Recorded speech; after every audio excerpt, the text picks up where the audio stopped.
Je suis Nancy Lissobo Sizinsou, médecin, entrepreneur, CEO de la marque Ikena Design, qui fait aujourd'hui dans l'architecture et la décoration d'intérieur. Voilà, j'ai fait mes études primaires, secondaires à Bomé et Boycon.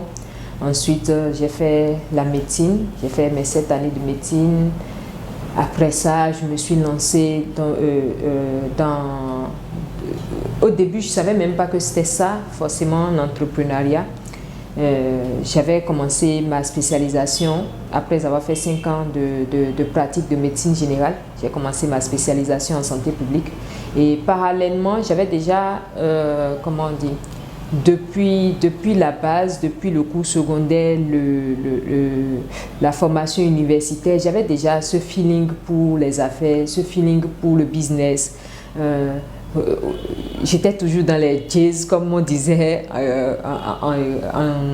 en notre temps. Bon, quand on était beaucoup plus jeune, je vais dire. C'est-à-dire revendre de petites choses, de petits gadgets. Je faisais beaucoup plus les gadgets électroniques, les téléphones portables, les coques de téléphone, les trucs comme ça. Et après, j'ai commencé à faire de la literie. J'ai commencé à faire de la literie, confectionner des draps de lit et les revendre, les housses de couettes, les couettes et tout ça. J'avais écrit un petit projet et je l'ai soumis à une étude de projet Etrista qui était passée en 2019. Et le projet a été accepté, j'ai rejoint le programme Etrista et c'est comme ça que vraiment j'ai décidé de... Tout ça a permis vraiment que je puisse me mettre en tête clairement que voilà, j'avais un projet porteur, je pouvais faire de Ikena Design quelque chose qui allait vraiment apporter un plus dans la vie de nos compatriotes.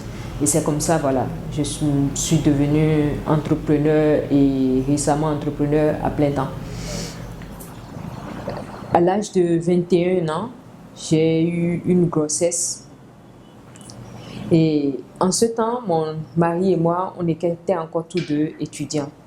C'est vrai que ça n'a pas été facile. Ça n'a pas été facile, mais j'ai refusé de me mettre en tête que cet événement pouvait me faire baisser mes standards ou me faire rebrousser chemin ou ne pas pouvoir réussir dans mes études. Et effectivement, je n'ai pas eu à interrompre mes études pour ça. Je n'ai pas eu à perdre, j'ai même pas perdu une année, que ce soit pendant la grossesse ou même après la grossesse. Juste pour vous dire qu'en tant que jeune fille, la première chose qu'il vous faut, c'est d'essayer d'éviter au mieux les grossesses précoces. Tout le monde ne peut pas réussir à continuer comme si de rien n'était. Évitez au mieux que vous pouvez. Et si ça arrivait, dites-vous que c'est juste un événement comme tant d'autres. Vous pouvez garder votre grossesse, vous battre et continuer à travailler parce qu'un enfant ne vient pas bousiller votre cerveau. Une grossesse ne vient pas ternir votre cerveau. Votre cerveau, il est là. Vous avez toujours la capacité de vaincre. À toutes celles qui ont eu l'occasion de bénéficier de la bourse de la Fondation Richard Lokossa, j'ai été boursière moi-même pendant 7 ans quand j'étais à la faculté de médecine.